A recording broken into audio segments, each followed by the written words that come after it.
은혜로운 찬양에 감사드립니다. 우리 성광교회 찬양을 듣다 보면 다른 교회 찬양대원의 일당 10은 되는 것 같아요.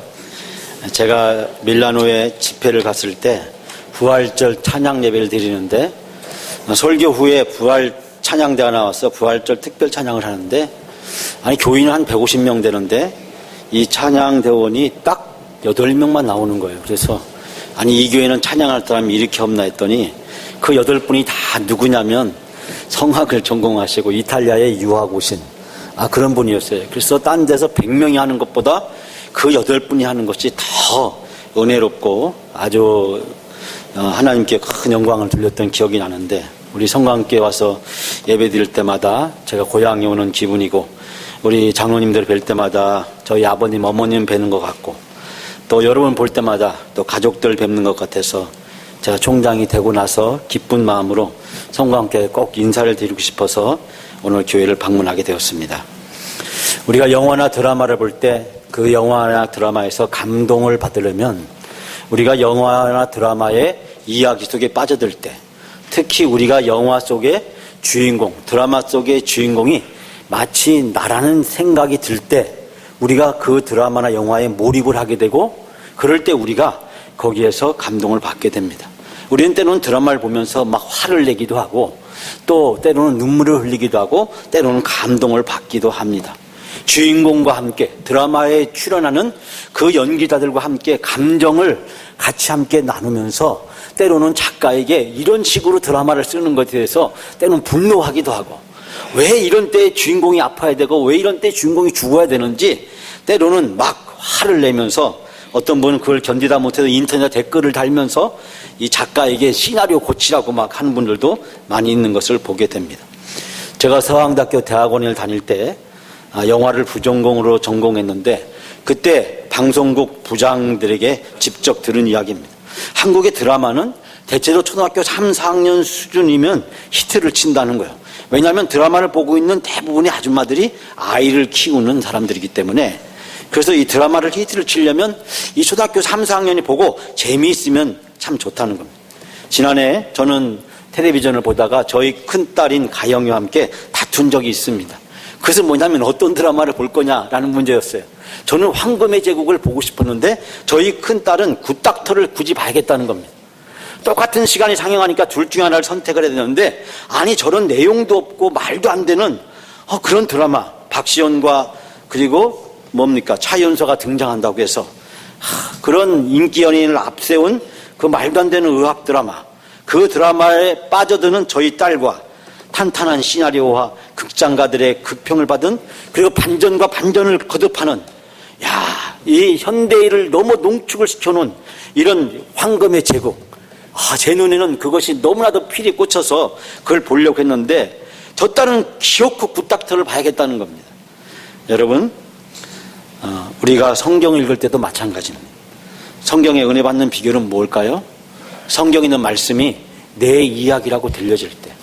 오늘 제가 말씀을 전하는데 오늘 목사님 오셔서 말씀하는데 그 말씀이 나하고 아무 상관이 없는 말씀이야. 그렇게 들려진다면 여러분은 오늘 말씀에서 은혜를 받을 수 없지만, 그러나 오늘 들려주는 이 말씀을 통해서 저건 내 이야기구나, 이 성경 속에 등장하는 저 야곱은 마치 내 자신과 같구나, 어떻게 하면 내 인생과 같은, 내 삶과 같은 이야기가 오늘 이 성경 말씀에 저 야곱이라는 사람을 통해서 발견되어질 때 우리는 은혜를 받을 수 있게 됩니다. 창세기 3장 읽을 때 우리는 아담이 되어지고, 창세기 6장 읽을 때는 노아가 되어지고, 창세기 11장 읽을 때는 아브라함이 되어지게 됩니다. 저는 오늘 본문 읽으면서 우리가 야곱이 되어지기를 원합니다. 여러분, 오늘 본문 말씀에 야곱은 누구입니까? 아마 우리는 주일학교 때부터 야곱이라는 사람을 수없이 많이 들었습니다. 그런데 막상 이 야곱이라는 사람의 이야기를 들으면서 이 야곱이 나라고 하는 생각하기보다는 다른 사람을 보일 때가 많습니다. 야곱은 내가 아니라 우리 교회의 다른 사람, 우리 직장에 나를 괴롭히는 상사와 같기도 하고, 내가 알고 있는 다른 사람이 야곱과 같이 느껴지는 것 참 많습니다. 야곱은 우리가 다시피 수단과 방법을 가지 않고 욕망에 집착하는 사람이었습니다. 그는 아버지도 속이고 형님도 속이고 그리고 삼촌도 속이고, 그러다가 자기 자신도 삼촌에게 속임을 당하기도 합니다. 야곱은 그의 인생에서 철저하게 자기 자신이 주인인 사람이었습니다. 자기가 인생의 중심이었습니다. 오직 나만을 위해서 살았던 그런 사람이었습니다. 아마 여러분이 한두 번쯤은 다 들어봤을 인터넷 유머 중에서 이런 이야기가 있죠. 한 사업가가 병에 걸렸습니다. 병원에 와서 진단을 했는데 의사가 하는 말이 전염성이 너무 강한 광견병을 걸려서 진행 중입니다. 그런데 선생님은 병이 너무 많이 진행돼서 더 이상 손 쓸 방법이 없습니다. 그러자 이 사업가가 한참 생각하다가 종이와 연필을 달라고 이야기를 했답니다. 그러자 이 의사가 하는 말이 유언이라도 작성하시려고, 유서라도 쓰시려고 하신 겁니까? 그랬더니 이 사업가가 하는 말이 아니요, 내가 죽기 전에 반드시 물고 가야 될 사람들 이름을 적으려고 합니다. 나 혼자 죽기가 너무 억울하기 때문에 평소에 내가 감정 있는 사람들, 서운한 사람들, 용서할 수 없는 사람들, 내가 그 사람들 한번 꼭 물고 가서 이 광견병 그 사람들 전염시켜서 나도 죽고 그 사람도 함께 죽게 만들겠다는 그런 이야기입니다. 한두 번쯤 다 들어봤을 이야기죠. 황금의 제국이란 그 드라마에서 고수라고 하는 사람이 맨 마지막 그 연예인이 이런 이야기합니다. 아니요, 난 천국에 안 가렵니다. 어차피 천국에 가서 아는 사람도 없으니까요. 이것이 오늘날 우리가 사는 이 세상의 모습입니다. 속이기도 하고 속으면서 살아가는 이 세상의 모습. 황금의 제국은 바로 그런 이 세상의 현실을 우리들에게 잘 나타내고 있습니다. 우리가 살아가는 오늘의 세상은 어떻습니까? 매년 50건이라던 존속살인이 2012년에는 195건으로 무려 4배가 증가했다고 이야기를 합니다. 놀라운 점은 외국에 비해서 살인사건이 발생하는 비율이 현저하게 적음에도 불구하고 존속살인만큼은 예외가 아니어서 외국보다 더 높게 나타난다는 것입니다. 자식 때문에, 자식이 돈 때문에 부모를 죽이고 형제가 형제를 죽이는 그런 비극적인 일들이, 우린 작년에 인천에서 비대에 쪼달리는 한 사람이 부인과 공모해서 어머니와 형을 살해해서 안매장했던 충격적인 사건을 보도를 통해서 들은 적이 있었습니다. 사랑하는 여러분, 우리가 사는 이 세상의 모습이 때로는 이렇게 악하고 때로는 이렇게 부패한 모습들을 보면서 우린 깊은 절망과 좌절에 빠지기도 합니다. 사도 바울은 그가 선한 의도를 가지고 했지만 선한 의도대로 열매를 못 차고 오히려 결과가 더 악한 결과를 나타나는 것을 보면서 오라 나는 곤고한 사람이로다. 내가 아무리 선하게 살려고 해도, 내가 아무리 바르게 살려고 해도 그 선한 결과가, 그 좋은 결과가 오히려 나쁜 것으로 나타나는 것을 보면서 자기 자신에 대해서 깊은 좌절했던 고백을 하고 있는 것을 보게 됩니다. 오늘의 본문에 나오는 야곱이라는 사람, 그 사람 이기적인 사람이었습니다. 말씀드렸듯이 그는 나만 아는 그런 욕심에 가득 찬 사람이었습니다. 자기 자신의 인생의 성공과 행복을 위해서는 그 어떤 것으로도 다 수단으로 전락시키는 사람이었습니다. 그렇게 사기를 치면서 속이면서 살아왔던 야곱이 피할 수 없는 막다른 골목에 처합니다. 우리가 창세기를 읽다 보면 이 야곱이라는 사람이 이런 막다른 상황 속에서도 그의 머리는 얼마나 빠르게 회전하는가 모릅니다. 형을 대면하게 되는데 형이 과거에 자기가 저질렀던 그 속였던 것에 대한 감정 때문에 보복하면 어떡할까 두려워합니다. 그는 고민 끝에 먼저 자기의 종들과 재산을 먼저 보냅니다. 형의 마음에 환심을 사려고 합니다. 그리고 자기의 가족을 먼저 보냅니다. 그리고 마지막에 처자식을 보냅니다. 그리고 그는 가지 않습니다. 형이 어떻게 나오나 죽어보려고. 형이 자기의 재산과 종들에 대해서 어떻게, 그리고 자기의 가족과 자식들에서 어떤 태도를 취하는지 죽어보려고. 그리고 이제 혼자밖에 남지 않는 야곱이 이 야복나루에서 기도를 하게 됩니다. 자기의 수단과 방법으로 피해갈 수 없는 막다른 상황에 직면했을 때, 그때서야 비로소 야곱은 하나님 앞에 나가서 하나님 앞에 기도하기 시작합니다. 기도는 채우는 것이 아닙니다. 우린 기도하면 뭔가 우리의 소원하는 것을, 우리가 구하는 것을 하나님께서 이루어 주시고 하나님께서 성취시켜 주시고 실현시켜 주신 것을 기도라고 생각합니다. 우리는 예배를 은혜 받는 것이라고 생각합니다. 예배를 통해서, 기도를 통해서 하나님의 능력을 경험하고 하나님의 축복을 우리가 받게 되는 것을 마치 기도와 예배라고 생각합니다. 그래서 우리는 예배와 기도를 수단으로 전락시킵니다. 기복적인 것으로 전락시킵니다. 마치 무당에 가서 마치 샤머니즘적인 하는 그런 잘못된 기복적인 것을 예배와 기도를 통해서 우리가 마치 그런 것을 얻기 위한, 뭔가를 받아내기 위한 수단과 방법으로, 그래서 하나님께 흥정을 하고 하나님께 뭔가를 요구를 해서 하나님이 그것을 받아들일 수 있도록, 내 것을 들어줄 수 있도록, 그래서 내 소원을, 내가 만족하는 것을, 내가 필요로 하는 것을, 내가 해결해야 될 문제를 해결하는 수단과 방법으로 생각한 경우가 얼마나 많습니까? 그러나 여러분, 기도는 나를 비우는 것입니다. 내가 원하는 것으로 채우는 것이 아닙니다. 지금까지 야곱은 그의 인생에 있어서 채우려고만 했습니다. 자기가 원하는 것으로 채우는 것이 성공이고 채워지면 그것이 행복한 것인 줄 알았습니다. 기도는 나를 내려놓고 나를 비우고 나를 잇는 것입니다. 오직 하나님만 생각하고 하나님을만 채우는 것입니다. 그분의 말씀을 듣고 그 말씀이 나를 온전히 쳐서 복종시키는 것입니다. 오늘의 본문의 말씀에 보면 야곱은 하나님께 기도할 때 허벅지 관절이 있는 둔부의 힘줄을 쳐서 그가 끊어졌다라고 이야기하고 있습니다. 제가 신학대학교에서 배울 때 이스라엘에서 오랫동안 공부를 하고 오신 한 교수님이 이 말씀에 대한 표현을 이렇게 설명해 주셨습니다. 그것은 다른 것이 다름이 아니라 이 말의 뜻을 히브리 언어로 살펴보게 되면 이 말의 뜻은 이 야곱이 하나님이 그를 쳐서 남성으로서 해야 될 기능을 상실했다는 거예요. 더 이상 남성 구실을 할 수 없게 만들었다는 거예요. 그의 욕망의 근원, 남자가 가질 수 있는 욕망의 근원을 하나님이 쳐서 상실하게 만들었기 때문에 이젠 더 이상 욕망적인 사람이 아니라 욕망을 추구하는 사람으로 살아갈 수 없게 만들었다는 것입니다. 하나님은 야곱의 욕망을 끊으셨습니다. 그리고 야곱이 모든 것을 내려놓게 만드셨습니다.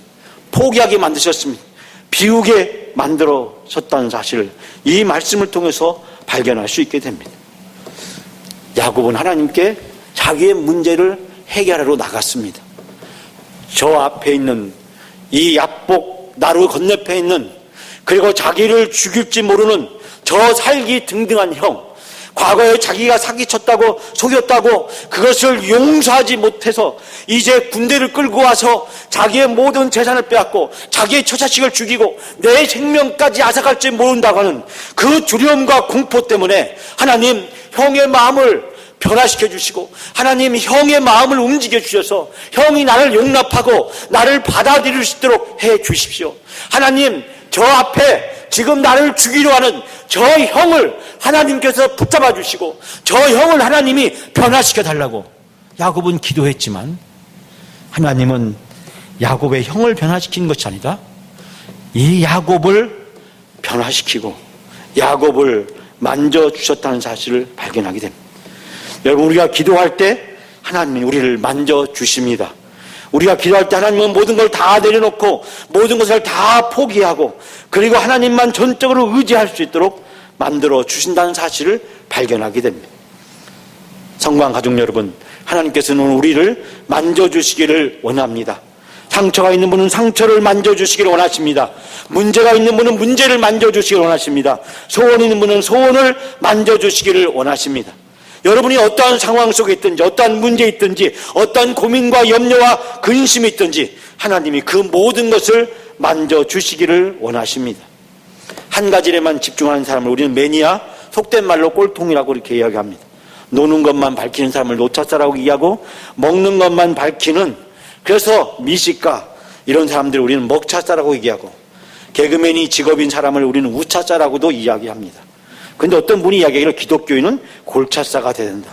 그래서 저는 기독교를 향해서 골치 아픈 사람, 속 때리는 말로 골 때리는 사람, 꼴통인 사람, 이게 안 좋은 표현인 줄 알았더니 그게 아니라 꼴을 넣는 사람, 사명을 감당하는 사람, 골방을 찾는 사람, 그래서 골방을 찾는다 해서 골차사라는 말을 하면서 기도하는 사람을 가리켜서 기도를 통해서 하나님과 승부를 거는 사람을 골차사라고 하는 이야기를 들었습니다.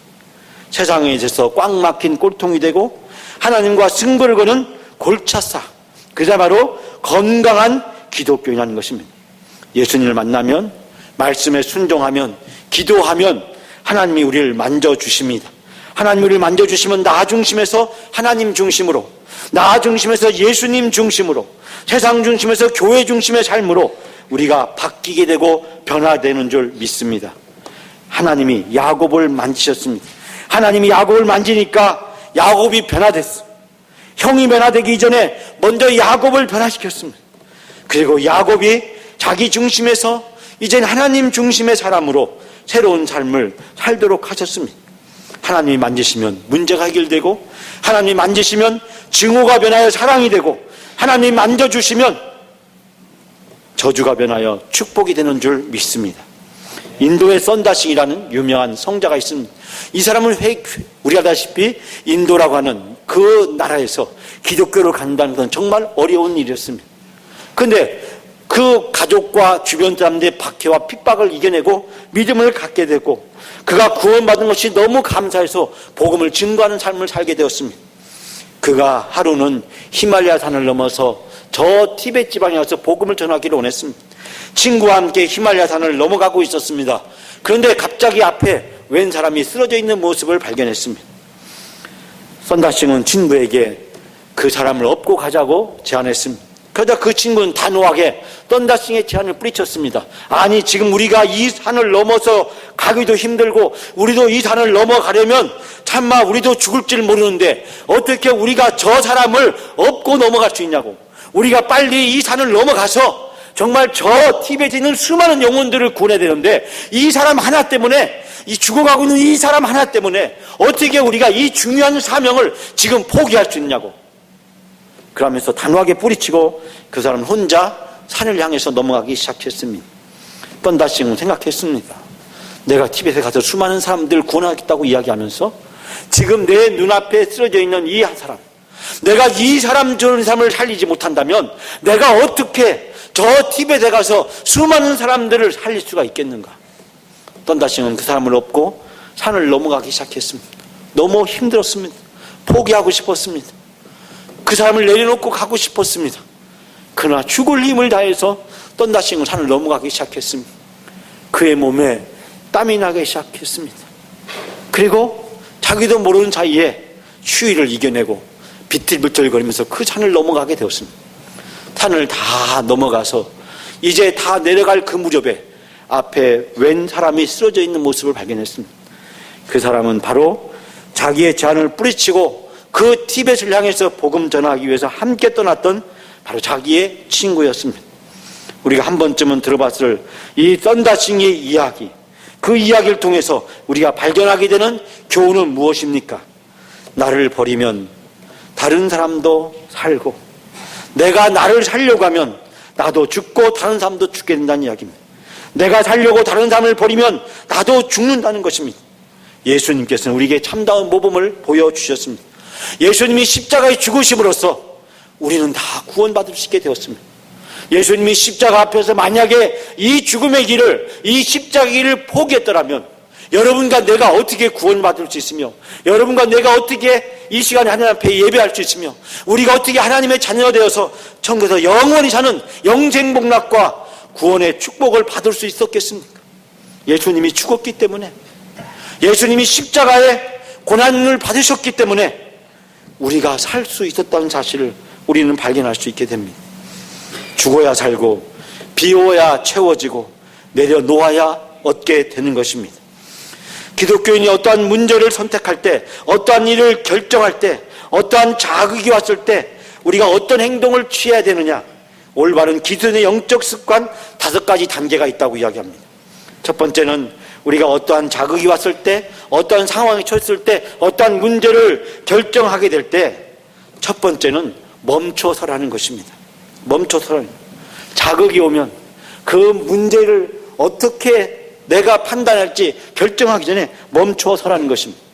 우리는 사실 어떤 자극이 오면 곧바로 반응하는 경우가 참 많습니다. 누가 말 한마디 하면 그 말에 곧바로 대답하는 경우가 상당히 많습니다. 오늘따라 상당히 건강해 보이십니다. 그렇게 말하면 내가 지금까지 아팠어요? 그렇게 이야기합니다.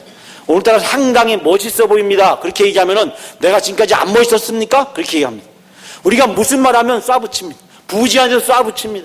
부모 자식 간에도 쏴붙입니다. 교회 안에서 서로 쏴붙입니다. 무슨 말을 하면 그 사람이 왜 그 말을 했는지 충분히 생각하고 그리고 그것을 가지고 판단하기에 앞서서 우리는 곧바로 반응합니다. 마치 콜라병을 흔들다 뚜껑을 열면 그 안에 있는 탄산가스가 콜라가 뛰쳐나오듯이 누가 무슨 말을 하면 곧바로 반응하는 경우가 얼마나 많습니까? 우리는 참지 못합니다. 생각하지 못합니다. 우리는 감정에 충실해서 본능에 충실해서 행동하고 그리고 나서 후회한 적이 얼마나 많습니까? 내가 그때 조금만 참을 걸, 내가 그때 조금만 생각할 걸, 내가 그때 조금 더 시간을 뒀더라면 내가 이렇게 하지 않았을 텐데. 자극이 오면 곧바로 반응하는 것입니다. 그런데 기독교인의 영적인 습관은 멈춰서라는 것입니다. 두 번째는 기도하라는 것입니다. 여러분, 기도할 때 하나님이 그 문제에 개입하십니다. 기도할 때 그 문제는 내 문제인 동시에 하나님의 문제가 됩니다. 기도하면 하나님이 그 문제를 만져주시기 시작하십니다. 그렇기 때문에 우리는 멈춰서서 두 번째는 기도하라는 것입니다. 세 번째는 말씀을 묵상하라는 것입니다. 말씀을 통해서 하나님의 뜻을 알 수 있게 됩니다. 유대인들은 하나님 말씀을 자녀들에게 철저하게 교육시키고 양육하고 훈련을 합니다. 우리 아시다시피 580년에 남한국 유다가 멸망했을 때 이 남한국 유다 성이었던 예루살렘에서 저 바벨론까지 수백 킬로 떨어진 그 많은 길을 포로로 붙잡혀 가게 됩니다. 나라는 망했고 예루살렘 성은 파괴되고 성전은 약탈당했습니다. 하나님 앞에 더 이상 제사할 수 없고 하나님 앞에 나아갈 수 있는 방법도 없었습니다. 이스라엘 민족의 절대절명의 위기에 처했을 때 바벨론의 포로로 붙잡혀간 이스라엘 백성이 깨닫게 된 것은 우리가 왜 이렇게 되었는가? 우리 나라가 왜 망했고 우리가 이 먼 나라까지 왜 포로로 붙잡혀오게 되었는가? 그래서 이스라엘 백성들이 그발 강가에 눈물을 흘리면서 탄식하면서 그들이 울부짖으며 깨닫게 된 것은 하나님 말씀에 불순종했고 우상을 숭배했기 때문이라는 사실을 알게 되었습니다. 하나님 말씀에 불순종한 것, 이것이 바로 재앙과 비극의 원인이라는 사실을 깨닫게 된 것입니다. 그래서 유대인들은 바벨론 포로 기간 동안에 자녀들에게 하나님 말씀을 철저하게 양육하고 자신들도 철저하게 그 말씀을 지키려고 했습니다. 모르드게는 세상의 권력에게 숭배하는 것은, 무릎을 꿇는 것은 하나님에 대한 신앙을 거부하는 것이라고 생각해서 내가 서서 죽겠다고 무릎 꿇지 않겠다고 하다가 온 민족을 어려움에 빠뜨리기도 했습니다. 10대 후반의 소년이었던 다니엘은 뜻을 정해서 왕의 진미를 거부하고 위험한 도박을 내던집니다. 어린 소녀였던 에스더는 그가 왕비라고 하는 최고의 영광의 자리에 올랐음에도 불구하고 죽으면 죽으리라고 왕이 허락하지도 않는데 왕 앞에 나가는 무모한 도전을 하는 것을 보게 됩니다. 어린 소년이었던 다니엘과 세 친구가, 그리고 에스더가, 그리고 모르드게가, 그리고 술 맡은 관원으로 최고의 영광과 진리였던 느헤미야가 그 모든 출세와 성광과 영광과 부귀영화를 내려놓고 하나님 말씀을 붙들고 하나님 말씀을 가지고 살아갔던 이유는 무엇이었습니까? 바로 신앙교육의 결과였습니다. 바벨론 포로 기간 동안에 하나님 말씀이 아니면 죽음이라는 사실, 하나님 말씀에 순종하지 않아서 우리가 이런 엄청난 비극을 당했다고 하는 신앙적인 성찰과 반성의 결과였습니다. 그런 유대인들이 특히 랍비가 어린아이들에게 교육을 시키면서 이렇게 얘기합니다. 과자를 가져다가 꿀을 듬뿍 찍어서 아이들이 입에 넣어주면서 이렇게 말한다고 합니다. 하나님 말씀은 이 꿀보다 더 달단다. 시편 119편 103절 말씀, 주의 말씀은 어찌 그리 단지요 꿀보다 더하니이다. 그 말씀을 인용하면서 이 랍비는 뭐라고 얘기하냐면 하나님 말씀은 이 꿀과자보다 더 달단다. 그러면 아이들이 고개를 흔들면서 아니요, 하나님 말씀은 지분하고 지루하고 따분한데 어떻게 하나님 말씀이 이 꿀보다 더 달겠어요? 세상에서 제일 다른 것은 꿀인데 어떻게 하나님 말씀이 꿀보다 더 달 수 있겠어요? 그런데 그 아이가 성장하면서 인생의 어려운 고비를 겪을 때, 막다른 골목에 처했을 때, 벼랑 끝에 섰을 때, 그때 하나님 말씀이 떠올리고 그때서야 하나님 말씀이 내 발의 길이고 그 하나님 말씀이 내게 힘이 된다는 사실을 깨닫게 되면서 하나님 말씀은 꿀보다 더 달다는 사실을 알게 된다는 것입니다. 설교를 통해서 성경을 공부하면서 성경을 읽으면서 그러면서 하나님 말씀을 우리 마음에 담아두고 우리가 그 말씀을 묵상하게 될 때 우리는 그 말씀을 통해서 하나님의 뜻을 발견하게 됩니다. 멈춰서서 기도하고 하나님 말씀을 묵상하라는 것입니다. 그리고 네 번째는 선택하라는 것입니다. 말씀을 묵상하고 기도한 결과에 의해서 내가 어떤 것을 해야 될지를 선택하라는 것입니다. 무엇이 그의 나라와 그의 의를 구하는 건지, 그의 나라와 그의 의를 구하기만 하면 모든 것을 더하여 주신다고 했는데, 하나님이 책임져 주신다고 했는데, 내가 그의 나라와 그의 의를 따라서 내가 이것을 선택하고 결정하면 되겠다. 선택하라는 것입니다. 그리고 맨 마지막에 행동하라는 것입니다. 여러분, 우리가 어떠한 문제, 어떠한 상황, 어떠한 고민, 어떠한 염려, 우리 인생을 살아가면서 어떤 자극이 왔을 때 곧바로 반응하지 말라는 것입니다. 멈춰서서 기도하고 묵상하고 그리고 선택하고 행동하라는 것입니다. 여기서 중요한 것이 무엇일까요? 이 5가지를 시키는 것이 중요한 것일까요? 그것은 아닐 것입니다. 이 5가지 중에 첫 번째, 멈춰서라는 것입니다. 그리고 맨 마지막에 행동하라는 것입니다.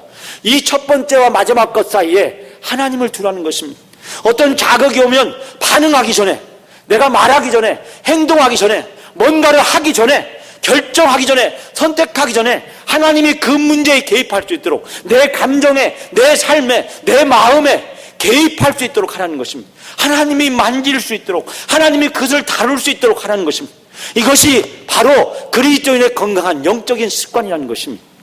근데 우리가 어떤 일을 결정하면서, 어떤 일을 선택하면서, 어떤 것에 감정적 반응하면서 그 사이에 하나님을 두지 않는다면, 하나님이 그 문제를 개입하시지 않도록, 하나님이 그 문제를 다루도록, 하나님이 그 문제를 만지시도록 하지 않는다 한다면 우리가 어떻게 그리스도인이라고, 우리가 어떻게 영적인 사람이라고 이야기할 수가 있었겠습니까? 저는 제 인생에 소박한 꿈이 하나 있었습니다. 그 꿈은 뭐냐면, 제가 목회를 하면서 일주일에 하루 정도 신학대학교에서 강의를 했으면 좋겠다. 제가 전주에 있는 한일장신대, 대전에 있는 한남대학교, 그리고 대전신학대학교에 강의를 나가게 되었습니다.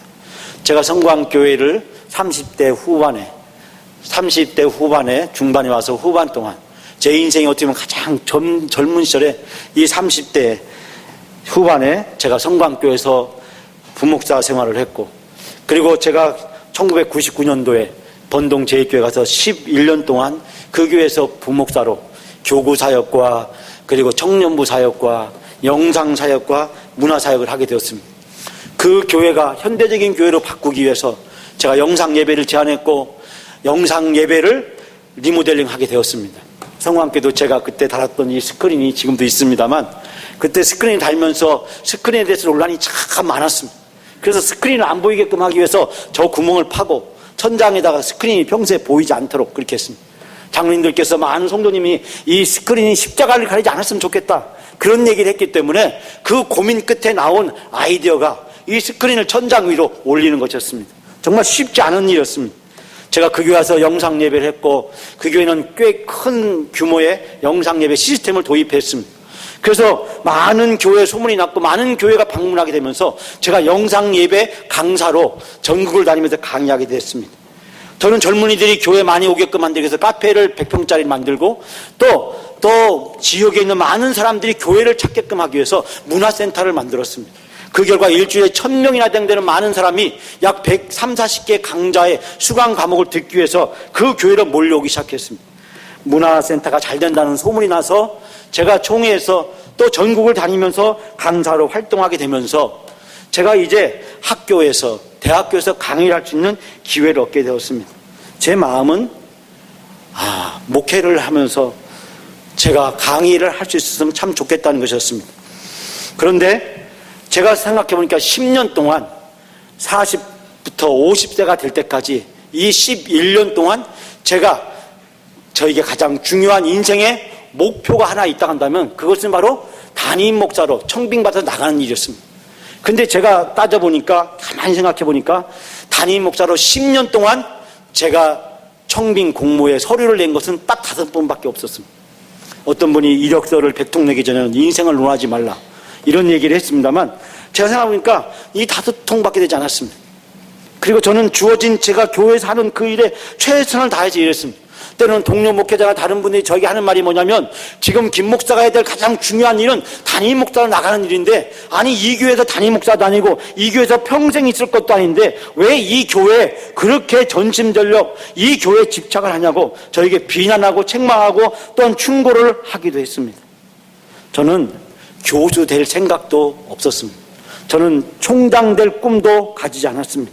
제가 그 교회에서 열심히 사역을 하니까 어느 날 제가 교수가 되었습니다. 교수로서 최선을 다해서 어떻게 하면 학교를 발전시킬 수 있을까 염려하면서 몸부림치고 있다가 제가 작년 12월 26일 날 제 16대 대전신학대학교 총장으로 선임이 되었습니다. 제가 총장 되니까 주변에서 사람들이 많은 얘기를 하면서 심지어 저를 비난하는 사람도 많았습니다. 첫 번째 비난, 나이가 너무 어리다는 것이었습니다. 너무 젊은 사람이 총장이 돼서 큰일 났다는 이야기였습니다. 여러분은 제 나이가 얼마 정도 돼 보이십니까? 제가 지난 금요일 날 대전에 있는 한 교회에서 교사대학 세미나를 했는데 거기 계신 분들에게 물었습니다. 제 나이가 몇 살쯤 돼 보이시나요? 그 나이 많은 분들 저반은 뭐냐면 40대 중반을 보인다고 그렇게 이야기했습니다. 지지난주에 왔던 어느 신문사 부장님은 저에게 하는 말씀이, 총장님은 차인표 같아요. 그 얘기 듣는 순간 제가 갑자기 차인표가 되더라고요.